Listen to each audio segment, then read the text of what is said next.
మభ్యపెట్టి ప్రజలను మోసం చేసి మరి ఈరోజు మరి ఫామ్ హౌస్కే పరిమితమైంది. నేను ఈరోజు ఉన్నటువంటి కాంగ్రెస్ ప్రభుత్వాన్ని కూడా కోరుతా ఉన్నాను, మీరు కూడా పెద్ద పెద్ద మాటలు మాట్లాడుతున్నారు తప్ప బస్తీలో ఉన్నటువంటి పేద ప్రజల గురించి ఆలోచన చేయాల్సిన అవసరం ఉంది. కాబట్టి హైదరాబాద్ నగరం అంటే ఈరోజు అతిపెద్ద ఆదాయం వచ్చేటువంటి నగరం. ఈ రాష్ట్ర ప్రభుత్వానికి 80% ఆదాయం ఒక హైదరాబాద్ నగరం నుంచే వస్తుంది రెవెన్యూ. కానీ హైదరాబాద్ నగర ప్రజలకు కావాల్సినటువంటి ఖర్చు విషయంలో మాత్రము పూర్తిగా నిర్లక్ష్యం వహిస్తారు. ఈరోజు జిహెచ్ఎంసీ హైదరాబాద్కు మేజర్గా సివిక్ కమ్యూనిటీస్ కల్పించేటువంటి కార్పొరేషన్ అంటే జిహెచ్ఎంసీ. కానీ జిహెచ్ఎంసీ ఈరోజు నిధుల కొరత ఉంది. చిన్న చిన్న పనులకు కూడా ఇబ్బంది పడాల్సి వచ్చింది. వాటర్ వర్క్స్, డ్రైనేజ్ వ్యవస్థ, మంచినీటి సరఫరా చూసేటువంటి హైదరాబాద్ మెట్రో వాటర్ వర్క్స్ కూడా ఈరోజు నిధులు లేని కారణంగా అనేక రకాల ఇబ్బంది పడుతూ ఉన్నారు. చిన్న చిన్న కాంట్రాక్టర్లకు కూడా జీతాలు ఇవ్వలేనటువంటి పరిస్థితుల్లో ఈ రెండు సంస్థలు ఉన్నాయి.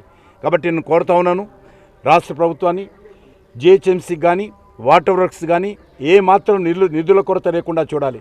ఈరోజు ఈ పార్టీలు ఎట్లా ఉన్నాయంటే తమ ప్రభుత్వానికి ఆదాయం రావాలి, తమ పార్టీకి ఆదాయం రావాలి, తమ కుటుంబాలకు ఆదాయం రావాలి హైదరాబాద్ నుంచి.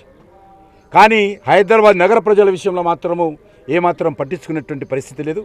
అందుకే నేను గతంలో మరి కేసీఆర్ ఉన్నప్పుడు చెప్పినా కూడా పెడచోనే పెట్టాడు. ఈరోజు మరి నేను రేవంత్ రెడ్డి గారు కూడా మనవి చేస్తా ఉన్నాను, హైదరాబాద్ నగరం అంటే హైటెక్ సిటీ కాదు, హైదరాబాద్ నగరం అంటే పేద ప్రజలు ఉండేటువంటి బస్తీలను కూడా చూడాల్సినటువంటి అవసరం ఉంది, మధ్యతరగతి ప్రజలను చూడాల్సిన అవసరం ఉంది, ఉద్యోగులు ఉండేటువంటి బస్తీలను చూడాలి, ఇక్కడ కనీస సౌకర్యాలు కల్పించాల్సిన అవసరం ఉందని నేను ఈ సందర్భంగా మరి రాష్ట్ర ప్రభుత్వానికి డిమాండ్ చేస్తా ఉన్నాను.